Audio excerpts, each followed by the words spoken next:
एक पिज्जा वाले का लालच।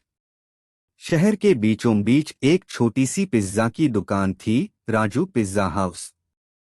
यह दुकान किसी बड़ी ब्रांड की तरह चमकदार नहीं थी, परंतु वहां आने वाले हर ग्राहक को एक चीज जरूर मिलती थी, स्वाद और मुस्कान। दुकान का मालिक राजू एक मिडिल क्लास परिवार से था। वह दिन रात मेहनत करता ताकि अपने बूढ़े माँ बाप का सहारा बन सके। राजू का पिज्जा सच में लाजवाब था। ताज़ा सब्जियां, पतली कुरकुरी बेस और अपने हाथ से बनाई हुई चीज सॉस, यही उसकी पहचान थी। धीरे धीरे उसका नाम फैलने लगा। आसपास के लोग कहने लगे, अगर असली स्वाद चखना है तो राजू के पिज्जा हाउस चलो। शुरुआती सफलता। पहले दिन वह मुश्किल से 5-6 पिज्जा बेच पाता था, लेकिन कुछ ही महीनों में उसकी दुकान के बाहर भीड़ लगने लगी। राजू खुश था। माँ बोली, बेटा, मेहनत का फल मीठा होता है। पिता ने कहा, बस ईमानदारी बनाए रखना। राजू ने सिर झुकाकर कहा, हाँ बाबा, मैं कभी लालच नहीं करूंगा। लेकिन समय के साथ कहानी बदलने लगी। लालच की शुरुआत। एक दिन राजू की दुकान पर एक बड़ा व्यापारी आया। उसने कहा, राजू, तुम्हारा पिज्जा अच्छा है। मैं चाहता हूं कि तुम मेरे साथ साझेदारी करो। हम मिलकर 10 और शाखाएं खोलेंगे। राजू के सपनों को पंख लग गए। उसने तुरंत हामी भर दी। शुरुआत में सब अच्छा चला, लेकिन जैसे जैसे व्यापार बढ़ा, खर्चे बढ़ने लगे। राजू ने देखा कि मुनाफा पहले जितना नहीं रहा। व्यापारी ने सुझाव दिया, राजू, अगर थोड़ा सस्ता चीज और सॉस इस्तेमाल करेंगे तो मुनाफा दोगुना हो जाएगा। राजू पहले झिझका, फिर बोला, थोड़ा ही तो फर्क होगा, ग्राहक क्या समझेंगे। और यही उसकी पहली गलती थी। स्वाद का गिरना। धीरे धीरे पिज्जा का स्वाद बदल गया। जो लोग रोज आया करते थे, अब शिकायतें करने लगे। राजू भाई, पहले वाला स्वाद कहाँ गया। राजू मुस्कुराकर कहता, अरे बस थोड़ा रेसिपी बदली है। लेकिन अंदर ही अंदर उसे पता था कि वह अब वो पुराना राजू नहीं रहा। फिर भी लालच ने उसकी आंखें बंद कर दीं। वह सोचता, ग्राहक क्या जाने, पैसा तो आ ही रहा है। पर एक दिन उसकी दुकान पर एक छोटा बच्चा आया, लगभग 10 साल का। वह बोला, भैया, मम्मी कहती हैं आपका पिज्जा सबसे अच्छा है। आज मैं उनके लिए सरप्राइज लेकर जा रहा हूं।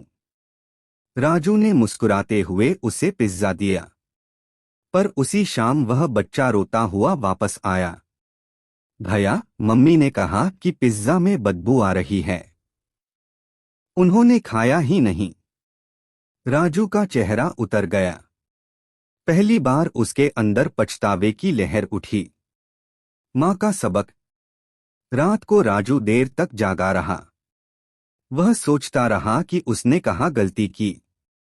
तभी उसकी माँ कमरे में आई। क्या हुआ बेटा। राजू बोला, माँ, मैं लालच में आ गया। अब सब कुछ बिगड़ रहा है। माँ मुस्कुराई, बेटा, पैसा जरूरी है, पर स्वाद और ईमानदारी ही वो चीजें हैं जो इंसान को जिंदा रखती हैं। अगर वो चली गईं तो नाम भी चला जाएगा। राजू की आंखों से आंसू बह निकले। फिर से शुरुआत। अगले दिन उसने अपने पार्टनर को बुलाया और कहा, अब मैं सस्ता चीज और नकली सॉस इस्तेमाल नहीं करूंगा। चाहे मुनाफा घटे या दुकान बंद हो जाए, मैं अपना स्वाद और ईमानदारी वापस लाऊंगा।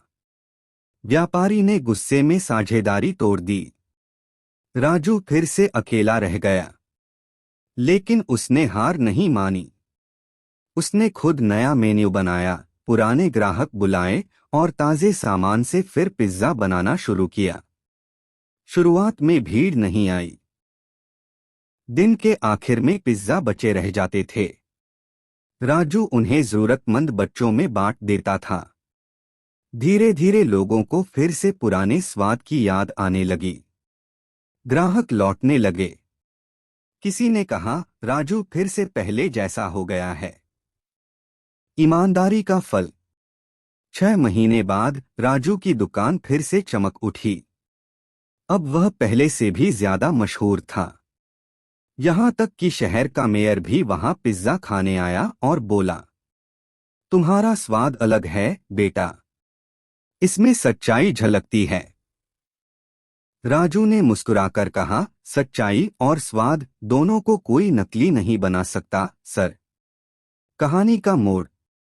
एक दिन वही पुराना व्यापारी वापस आया। उसने कहा, राजू मुझे माफ कर दो, मैंने लालच में तुम्हें गलत रास्ते पर डाला था। अब मैं भी ईमानदारी से काम करना चाहता हूं। क्या फिर से साझेदारी करोगे? राजू कुछ देर चुप रहा, फिर बोला, साझेदारी नहीं, लेकिन अगर तुम सच में ईमानदारी से काम करना चाहते हो तो मैं तुम्हें सिखा सकता हूं कि असली स्वाद दिल से बनता है, जेब से नहीं। व्यापारी ने शर्मिंदा होकर सिर झुका लिया। सीख और संदेश। समय बीता। राजू ने अपनी छोटी दुकान को राजू ऑनेस्ट पिज्जा हाउस के नाम से ब्रांड बना दिया। अब उसके पास पैसे भी थे, नाम भी। लेकिन सबसे बड़ी बात यह थी कि वह फिर से खुद पर गर्व कर सकता था। वह अक्सर अपने कर्मचारियों से कहता, पैसा कमाना बुरा नहीं है, पर अगर ईमानदारी चली जाए तो सब कुछ बेकार है। और हर ग्राहक जब मुस्कुराता हुआ जाता तो राजू को लगता जैसे उसकी मेहनत का हर टुकड़ा पिज्जा नहीं बल्कि संतोष है। कहानी का संदेश। लालच हमें जल्दी अमीर बना सकता है, पर ईमानदारी ही हमें हमेशा अमीर रखती है। सच्चा स्वाद सिर्फ खाने में नहीं बल्कि इंसान के कर्मों में होता है।